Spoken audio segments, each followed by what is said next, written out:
It's the master versus the apprentice, Jurgen versus David. Today the focus is back on Liverpool.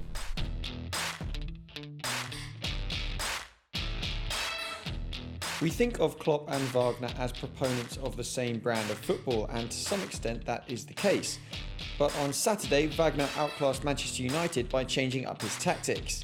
In the first 8 games of the season, Huddersfield pressed high, as indicated by their opponent's average passes per defensive action. A lower PPDA value represents a higher press, but against Manchester United they didn't press anywhere near as much, and United just couldn't break them down. And it wasn't your average smash and grab either. When we look at the XG map for the game, we see that Huddersfield actually beat United on chance quality as well. The Premier League new boys were defensively perfect, and Klopp might be able to learn a thing or two from his one-time assistant. We changed a little bit our idea. We changed the formation. We wanted to come more with transition rather than with ball possession, and I think over 60 minutes it worked very well. We created some good moments. We scored goals. I think we kept them away from our goal, and after 60 minutes I think they put a lot of pressure on us. Then we had a very good goalkeeper, some lucky moments as well.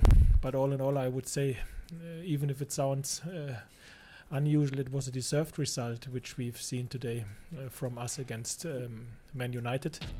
It's no secret that Liverpool have a problem in defence. Of the back 5 to start against Spurs at the weekend, only one was a Klopp signing. So is it time for the German manager to really make his mark on that defence? And if so, who should he buy? DVD. Yeah, Van Dijk. Probably Van Dijk. Yeah. I saw him this weekend at Southampton. Although he's not playing with his heart at the moment, I think a big, strong lad like that at the back for us would make a big difference. Real big difference. Get Lovren out, bring him in.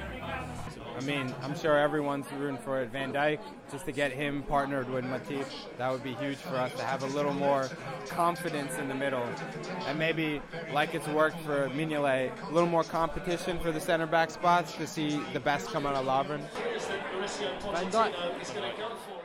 Rumours about the arrival of Virgil van Dijk have persisted well past the closure of the summer transfer window and are showing no signs of stopping.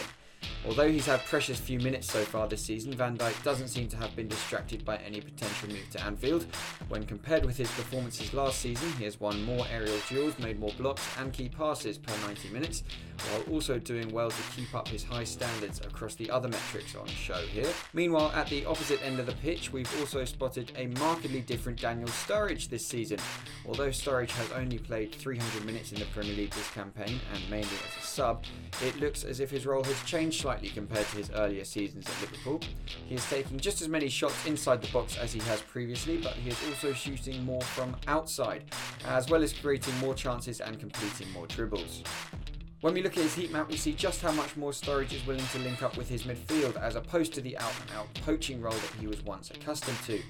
Perhaps he's keen to impress by attempting to replicate the all-round play of his teammate Roberto Firmino, or he might be adapting to losing some of that explosive pace through injury.